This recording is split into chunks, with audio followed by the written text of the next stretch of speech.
குழந்தைகளுடைய சூழ்நிலைக்கும் மனைவியினுடைய கண்ணீருக்கும் காரணமான பர்கத்துல்லா அவர்களை நித்திய தர்மம் நிகழ்ச்சிக்கு அழைக்கின்றேன். உட்கார்.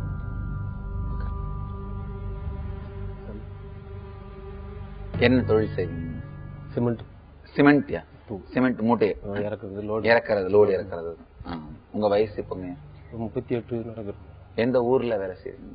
போரூர்ல வேலை செய்யுங்க. மெட்ராஸ்ல. எப்ப கல்யாணம் ஆச்சுங்க? 97 ஆச்சு. என்ன சொல்ல நினைக்கிறீங்க உங்க சூழ்நிலையை பத்தி, உங்க குடும்ப சூழ்நிலையை பத்தி என்ன சொல்ல நினைக்கிறீங்க? குடிப்பழக்கத்துல கொஞ்சம் அடிமையாகி போயிடுச்சு. ஓ, உங்களுக்கே தெரியாதா நீங்க அடிமை ஆயிட்டீங்கன்னு? கண்டிப்பா. எப்ப ஆரம்பிச்சீங்க? கல்யாணத்துக்கு அப்புறம். என்ன காரணத்துக்காக ஆரம்பிச்சீங்க? சிமெண்ட் தொழில் தூக்குறதால அந்த உடம்பு வலி சாப்பிடும். குடிக்கிற ஒரு பிரச்சனை மட்டும்தான். அதனாலதான் வருமானம் அதுல போயிடுது காசு. அப்ப வேற எந்த பிரச்சனையும் உங்களுக்கு இருக்குன்னு உங்களுக்கு தோணல? குடிக்கிறது பிரச்சனை மட்டும் தான் இருக்குன்னு தோணுது உங்களுக்கு? அதனாலதான் ரொம்ப இதுவாயிடுச்சு. மத்தபடி சீட்டாட போறது இல்லன்னு சொல்லி? இல்ல போறது இல்ல. வருமானம் இருந்தா தானே அதெல்லாம் போகுது. என்ன சம்பாதிக்கிறீங்க ஒரு நாளைக்கு? ஒரு நாளைக்கு 300 கிடைக்கும், 200 கிடைக்கும். இது பண்ண ஒரு 400 ரூபாய் கிடைக்கும். 300 இருந்து 400 வரைக்கும் சம்பாதிப்பீங்க. எவ்வளவு வீட்டுக்கு கொடுப்பீங்க? வீட்டை பார்த்து 200 ரூபாய் கொடுப்பேன். சரி, 200 ரூபாய் கொடுத்தா அதை வச்சு அவங்களால குடும்பத்தை நடத்த முடியுமா? இது வரைக்கும் பண்ணிக்கிட்டு தான் இருக்கிறாங்க. மனைவி என்ன வேலை செய்யறாங்க? ஹெல்பர், எக்ஸ்போர்ட்ல ஹெல்பர் வேலைக்கு. உங்களுக்கே தெரியுதா அவங்க வந்து பாவம் கஷ்டப்பட்டு தான் நடத்துறாங்கன்னு? கண்டிப்பா தெரியுது. அந்த நேரத்துக்கு போன உடனே நேரம் அங்கதான் போக சொல்லுது. கையில காசு வந்து உங்க குழந்தைங்க 2 பேரும் படிக்கணும்னு நினைக்கிறாங்க, அது தெரியுமா? இப்ப ஆனா உங்களால அவங்கள படிக்க வைக்க முடியல. பாத்தீங்களா? ஒரு நாள் முழுக்க நீங்க உழைச்சும் கூட 2 பேரும் வேலை செஞ்சு குழந்தைய படிக்க முடியல. 12வது படிக்க வைக்க உங்களால முடியல. பாத்தீங்களா? உங்களுக்கே சூழ்நிலை புரியுதா? கண்டிப்பா. உங்க மனைவி வந்து 15 வயசுலயே கல்யாணம் பண்ணிட்டு வந்திருக்கீங்க. எவ்வளவு நாளா வேலைக்கு போறாங்க? ஏற்கனவே போய்கிட்டு தான் இருந்தாங்க. அதுக்கப்புறம் கொஞ்ச நாள் போகாத இருந்தாங்க. குடும்ப சூழ்நிலை அவங்களே போக ஆரம்பிச்சுட்டாங்க. எவ்வளவு நாளா வேலைக்கு போறாங்க? அது ஒரு 9 வருஷமா 9 வருஷமா வேலைக்கு போறாங்க. சரி, உங்க மகள் எல்லாரும் என்னென்ன படிக்கிறாங்கன்னு உங்களுக்கு தெரியுமா? தெரியாது. முதல் மகள் என்ன படிக்கிறாங்கன்னு தெரியுமா? எத்தனாவது வகுப்பு படிக்கிறாங்கன்னு தெரியுமா? 11வது போகுதுன்னு. 11வதா? அப்படி 11வது போறாங்கன்னு நினைச்சிட்டு இருக்கீங்களா? உங்க 2வது மகள்? 2வது 8வது படிக்கும். 8வது படிக்கிறாங்க. 3வது மகள்? 3வது 7வது நம்ம படிக்கணும். சோ அப்போ இது நீங்க உங்க மகள்கள்ட்ட அவங்க படிப்பை பத்தி பேசி 2 வருஷம் ஆச்சுன்னு என்னால சொல்ல முடியும். கடைசி எப்போ உங்க மகள்கள்ட்ட அவங்க படிப்பை பத்தி பேசுனீங்க சொல்லுங்க? பேச இல்லையா? பேசுனதே இல்லையா? அவங்க என்ன ரேங்க் எடுக்கிறாங்க, என்ன கிளாஸ் என்ன சப்ஜெக்ட் படிக்கிறாங்கன்னா தெரியுமா? 11வதுன்னு சொல்றீங்களா? அவங்க என்ன குரூப் எடுத்திருக்காங்க ஏதாவது தெரியுமா? தெரியாது. அதை பத்தி பேசுனதே இல்லையா? படிக்கிறாங்க அவ்வளவுதான் தெரியும். அவ்வளவுதான். சரி, உங்க மனைவி வேலைக்கு போற இடத்தையாவது எந்த இடத்துல வேலைக்கு போறாங்கன்னு பாத்துருக்கீங்களா? இல்ல, பக்கத்துல தான். அது மட்டும் தெரியும். பக்கத்துல நாங்க லோடுக்கு போறதுக்கு இதுல அவங்க ஆபீஸ் கீழே தான் உட்காந்துருப்போம். அங்கதான் உட்காந்துருப்போம். அவங்க மேல வேலை செய்வாங்க.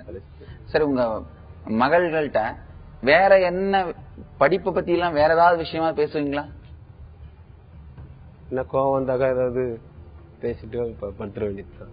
சரி, சாதாரணமா இருக்கும்போது பேசவே மாட்டீங்களா? அவங்களும் உங்ககிட்ட வந்து அப்பான்னு ஏதாவது கேட்பாங்களா? பஸ் காசு கேட்பாங்க, இருந்தா கொடுப்பேன், இல்லைன்னா அவங்க அம்மா கொடுப்பாங்க. வேற எதுவுமே கேட்க மாட்டாங்களா உங்ககிட்ட? எல்லாமே அவங்க அம்மா தான்.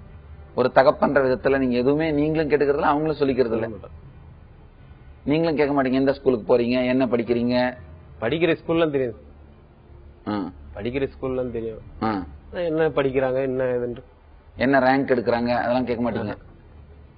இல்ல, நீங்க படிக்கலனாலும் கூட அந்த குழந்தைங்க என்ன படிக்கிறாங்கன்னு கேட்க முடியும் இல்லைங்களா? அது கேட்டதில்ல.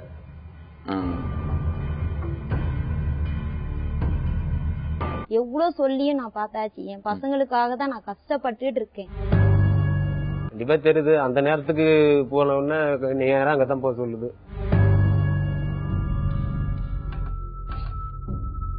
சொல்லுங்க. நேரம் உங்களுக்கு முன்னாடி உட்கார்ந்துருக்காரு, என்ன சொல்லணும்னு நினைக்கிறீங்க? ஏன்னா அவர் என்ன சொல்றாருன்னா, நீங்க சொன்ன பல விஷயங்களை அவர் மறுக்கிறார் இல்ல அப்படின்னு. நீங்க என்ன சொல்லணும்னு நினைக்கிறீங்க? சொல்லுங்க. அதாவது அவர் சீட்டாட போறதில்லை அப்படின்னு சொல்றாரு, சீட்டு விளையாடவே போறதில்லை அப்படின்னு சொல்றாரு. நீங்க என்ன சொல்றீங்க அதை பத்தி? தப்பு செய்யறவங்க ஒரு வாட்டி தப்பு செஞ்சாலும் சரி, 1000 வாட்டி தப்பு செஞ்சாலும் சரி, கரெக்ட் தானா சார்? இதுக்கு என்ன பதில் சொல்றீங்க? இல்ல இப்ப எங்க போனா இப்ப கூட தான் தண்டல் வாங்கி போய் செலவு பண்றேன். அந்த அளவுக்கு ஒண்ணும் இல்ல. எங்க அம்மா கிட்ட ஏதோ அவங்க கூட வேலை செய்யற ஆளுங்களே என்கிட்ட சொல்றாங்க. ஏன்னா எங்க அவரு வேலை செய்யற இடத்துல ஒருத்தர் சொன்னா இவருக்கு வேலை இல்லாம போயிடும். அந்த பாதிப்பு குடும்பத்திலயும் 2 பேருக்கு பிரச்சனை உண்டாக்க கூடாதுன்னு சில பேருக்கு மறைப்பாங்க என்கிட்ட. இருந்தாலும் சொல்லுவாங்க, நான் கேட்க மாட்டேன். பசங்களுக்குள்ள போய் நம்ம 2 பேரும் சண்டை போட்டுக்கிட்டா திருப்பியும் சீட்டு விளையாடுறாரு, அப்பா குடிக்கிறாருன்னு அவங்களுக்கும் கஷ்டமா இருக்கும். திருப்பி ஏன் சண்டை போட்டு நம்ம பசங்களுக்கு கஷ்டப்படுத்துவான மனச அப்படின்றதுனால நான் கேட்டுக்கவே மாட்டேன். இப்போ எங்களுக்கு பண்டிகை போச்சு, 1 மாசம் ஆகுது கரெக்டா. ஆமா, ரம்ஜான். அந்த ரம்ஜானுக்கு நாங்க ஊருக்கு போயிருந்தோம். இவரு வரல, எங்களுக்கு எதுவுமே செய்யலன்றதுனால நாங்களும் அவர் வேலைக்கு போயிருந்தாரு. நான் அப்புறம் வரேன், நீங்க போங்க அப்படின்னு சொல்லிட்டாரு. அப்பவே சொல்றாங்க ஆளு, இவ்வளவு பணம் வாங்கின்னு போனாரு, சீட்டு விளையாண்டாரு அப்படின்னு. நான் கேட்கவே இல்லையே, இப்பதான் கேக்குறேன். உண்மையா இல்லையான்னு சொல்லுங்க. டெய்லி பையன் எவ்வளவு எடுத்துட்டு போனீங்க? 6000 ரூபாய் கொடுப்போம். 6000 ரூபாய் எடுத்து வச்சுட்டு ஆனீங்களா? இல்ல பின்ன 6000 ரூபாய் என்ன செலவாச்சு சொல்லுங்க. ஒரு 1000 ரூபாய் கொடுத்தேன், திருப்பி ரிட்டர்ன் 5000 ரூபாயா? ரிட்டர்ன் அந்த 5000 வட்டி பிடிச்சிட்டு தானே கொடுப்போம். வட்டி பிடிச்சிட்டு எவ்வளவு கொடுத்தாங்க உங்களுக்கு? 120 ரூபாய் பிடிப்பாங்க. மொத்தம் உங்க கையில எவ்வளவு வாங்க? 1000 ரூபாய்க்கு 120 ரூபாய் பிடிப்பாங்க. அது 5400 ரூபாய் கொடுப்பாங்க. 5400 ரூபாய் கொடுத்தாங்க. கொடுத்ததுல அம்மாட்ட 1000 ரூபாய் கொடுத்தீங்க. மீதி எவ்வளவு கையில இருந்தது? ஓவர் பஸ் செலவு, சட்டை ஒண்ணு எடுத்தாங்க. அப்படினாலும் மீதி 5400 ரூபாய் போயிருக்காதுல பஸ் செலவு, சட்டைக்கு மட்டும். சட்டை 5000 ரூபாய் ஆயிடுச்சா? இல்ல பின்ன செலவாயிடுச்சு. என்ன செலவாச்சுங்க? 5400 ரூபாய் வாங்குனீங்க இல்லையா? உடனே நீங்க சொல்லுங்க. 5400 ரூபாய் வாங்குனீங்க, 1000 ரூபாய் அம்மாட்ட கொடுத்தீங்க. அப்ப 4400 ரூபாய் இருக்கு. 4400 ரூபாய் போயிட்டு வர்றது கட்டாயமா எந்த ஊர்ல இருந்து எந்த ஊர் போயிட்டு வந்தீங்க? ஃப்ரெண்டுங்க எல்லாம் இருக்கிறாங்களா, அவங்களுக்கு எல்லாம் பண்டிகைக்கு செலவாயிடுச்சு. இல்ல என்ன பண்ணீங்க ஃப்ரெண்டுங்களுக்கு எல்லாம் பண்டிகைக்கு?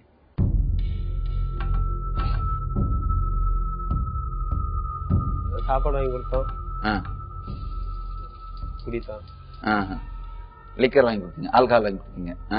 சோ அதுல 4000 ரூபாய் செலவாயிருச்சு. நம்ம குடும்பத்தை நம்ம தான் பாக்கணும். ஃப்ரெண்டுங்க ஒன்னும் உதவி செய்யப்போது. இப்ப நம்ம பொண்ணுங்க படிக்காம இருக்காங்க, இவ்வளவு பெரிய பசங்க இருக்கு. ஒரு 2000 ரூபாய் தாப்பா நான் தரவா போறாங்க? கிடையாது. நம்ம குடும்பத்துல நமக்கு எவ்வளவு பிரச்சனை இருக்கோ அதெல்லாம் அட்ஜஸ்ட் பண்ணும். உங்க அம்மா குடுக்கறத நான் ஒன்னும் சொல்லல. எங்க மாமியாரு எனக்கு தாய் மாதிரி, அவங்க குடுத்தா கூட நான் ஒன்னும் கேட்க. அது மட்டும் இல்லாம உங்களுடைய ஒரு மகளை பாத்துக்கிறாங்க. அதுக்கே நான் செய்யணும் மாசமானா, ஆனா எனக்கு செய்ய மாட்டாங்க. அவங்க எதுவுமே வாங்கிக்க மாட்டாங்க. கேட்டா நான் உன் பொண்ணு மாதிரி பாத்துக்கிறேன் அப்படி. புள்ள கஷ்டப்படுது, மூட்டை தூக்கி குடிக்கிறான். இந்த ஒரு பிள்ளைக்காக தான் சார் அவங்களுக்கு உடம்பு சரியில்லாம. அவங்களுக்கு எத்தனை பசங்க? அவங்களுக்கு 5 பிள்ளைங்க. 5 பிள்ளைல 2 பிள்ளை இறந்து போச்சு. இவங்க 3 பேர் அண்ணன் தம்பி இருக்காங்க. அவங்க நல்லா இருக்காங்க. இவர் மட்டும்தான் இப்ப கஷ்டப்படுறது, குடிக்கிறது. அவங்களுக்கு எந்த பழக்கமும் கிடையாது. அவங்க எல்லாம் இவருக்கு அட்வைஸ் பண்ண மாட்டாங்களா? ஒருத்தருக்கு ஒருத்தர் பேசிக்கவே மாட்டாங்க. ஏன்? இவங்க நடைமுறை சரியா இருந்தாதான் சார் யாருமே நல்லவங்க கூட கெட்டவங்க கூட மதிப்பாங்க. நம்ம ஒழுக்கமா இருந்தாதான் வரவங்க வாமான்னு கூப்பிடுவாங்க. இப்ப நான் தப்பு செஞ்சேன்னா என்ன எப்படி கூப்பிடுவாங்க? கூப்பிட வாய் வராது. அந்த இடத்துல நீங்க மரியாதையோட இருக்கணும்னு தான் நான் எதிர்பார்க்கறேன். இந்த குடி பழக்கத்துல இருந்து நீக்கி, சீட்டு பழக்கத்துல இருந்து நீக்கி, அப்பதான் நல்லா இருக்க முடியும். உங்க குடும்பத்தை நீ பாத்துக்கோ. இல்ல உங்க அண்ணன் தம்பிங்களே உங்ககிட்ட பேசுறது இல்லையா? ஏன்? என்னடா என்ன அவ்வளவுதான் ஃப்ரீயா பேச மாட்டாங்களா? ஏன்? அவ்வளவுதான். நான் இங்க இருக்கிறேன், அவங்க ஊரோட இருக்காங்க. இல்ல அப்படின்னாலும் செல்போன் வச்சிருக்கீங்களா? இருக்கு. அவங்களும் பண்ண மாட்டாங்க, நானும் பண்ணி பேச மாட்டேன். உங்க சொந்த அண்ணன் தம்பிங்களே உங்ககிட்ட பேச மாட்டாங்கன்னா இல்ல உங்களுக்கே தெரியல அந்த மாதிரி இருக்கிறது? இந்த ஒரு காரணத்துக்கோசரம் தான் என்கிட்ட பேச மாட்டாங்க. அவங்க குழந்தைங்களெல்லாம் படிக்க வைக்கிறாங்க. தம்பி என் கூட எங்க அம்மா பாத்துக்கிட்டு எங்க வீட்டுல தான் இருக்காரு. அவருக்கு ஆக்சுவலா அவங்க குழந்தைங்க என்ன படிக்கிறாங்கன்னு கேட்டதுக்கு ஒரே ஒருத்தர் என்ன வகுப்பு படிக்கிறாங்களோ இவர் சரியா சொல்லல, எல்லாமே தப்பா சொன்னாரு. கணக்கு வழக்கு எதுவுமே தெரியாது. ஏதோ குடுக்கற 100 ரூபாய் 150 ரூபாய செலவு பண்ணிட்டு பேசாம இருக்கும். அதனால என் பிள்ளைங்களை நான் கஷ்டப்பட்டாவது படிக்க வைக்கணும் அப்படின்னு. பெரியவங்க ரொம்ப இன்ட்ரெஸ்ட் எடுத்துக்கிறாங்க, படிக்கணும் நானு அப்படின்னு. நான் என்னால படிக்க வைக்க முடியாது. அப்பாவாலையும் கூலி வேலை செய்யறோம், அப்பாவுக்கும் வேலை இருக்காது சரியா, என்னால முடியாதுமா அப்படின்னு சொல்லிட்டு வேலைக்கு அனுப்புற மாதிரி ஒரு ஐடியால. அவங்க என்ன சொல்றாங்கன்னா, எனக்கு படிக்கணும்னு ஆசையா இருக்கு, என்ன படிக்க வச்சா போதும், நீங்க நான் வேலைக்கு எல்லாம் போக மாட்டேன்னு ஒரே பிடிவாதமா சொல்றாங்க. அதாவது இந்த சூழ்நிலை பார்த்தாமா இது கட்டாயமா தீரணும் தான் நான் விரும்புறேன். இப்போ இவரால் முடியாத விஷயங்களுக்கு வெளியிலிருந்து சப்போர்ட் பண்ண முடியும். ஆனா இவரால் முடியக்கூடிய விஷயங்களே இவர் செய்யலன்னா வெளியில இருந்து யாராவது சப்போர்ட் பண்ணணும்னு விரும்புவாங்களா? உங்களுக்கு புரியுதாமா? புரியுது. அப்ப இவரை, அதாவது ஒரு பானையினுடைய ஓட்டை அடைச்ச பிறகு யாரையாவது தண்ணி ஊத்த சொல்றது சரியானது. இது இவர் உங்க குடும்பத்துல ஓட்ட மாதிரி இருக்காரு. இந்த ஓட்டையை அடைக்காம யாராவது தண்ணி ஊத்தினா உபயோகமாகுமா? இவர்கிட்ட நீங்க கேட்கணும்னு நினைக்கிற அட்லீஸ்ட் என்ன ஒரு சில விஷயங்களாவது நேர்ல கேட்கணும்னு நினைக்கிறீங்க. என்ன கேட்கணும்னு நினைக்கிறீங்க கேளுங்க. இவ்வளவு நாள் கல்யாணம் ஆகி எங்களுக்கு இத்தனை வருஷத்துல 17 வருஷம் ஆகுது. எங்க பசங்களுக்கு என்ன செஞ்சிருக்காரு, எனக்கு என்ன செஞ்சிருக்காரு கேளுங்க அப்படின்னு நீங்க பதில் சொல்லுங்க. சொல்லுங்க, நீங்களே சொல்லுங்க. ஒண்ணுமே செய்யல. அவரே சொல்றாரு நான் குடிக்கிறேன்னுட்டு. அப்படி இருக்கும்போது நான் எப்படி குடும்பம் பண்ண முடியும்? 3 பசங்களையும் படிக்க வைக்கணும், நான் வாடகையும் கட்டணும், என்னோட குடும்பத்தையும் நடத்தணும். நீங்களே சொல்லுங்க. அவங்க கேள்விங்களுக்கு என்ன பதில் சொல்றீங்க? உங்களுக்கே தெரியுது. வேற ஏதாவது கேட்க நினைக்கிறீங்க? இல்ல இப்பவே சொல்லிட்டாலும் இதுல இருந்து நான் என் குடும்பத்தை பாத்துக்கிறேன், குடிப்பழக்கத்தை நிறுத்திடுறேன் அப்படின்னா கூட எனக்கும் சந்தோஷம் தான். நானும் எத்தனையோ டைம் சொல்லியிருக்கேன், உடம்பு நல்லா இருக்கும், நீ குடிக்காத. அதுக்கு பதிலா எதனா வாங்கி சாப்பிடலாம். விக்கிற ஐட்டம் உடம்புக்கு சத்தானது எதனா வாங்கி சாப்பிடலாம். இது குடிச்சுதான் நல்லா ஆகணும்னு கிடையாது, அது கெடுதல் தான். நான் சொல்லியிருக்கேனா இல்லையான்னு கேளுங்க, ஒரு பதில் நான் சொல்லுவேன்.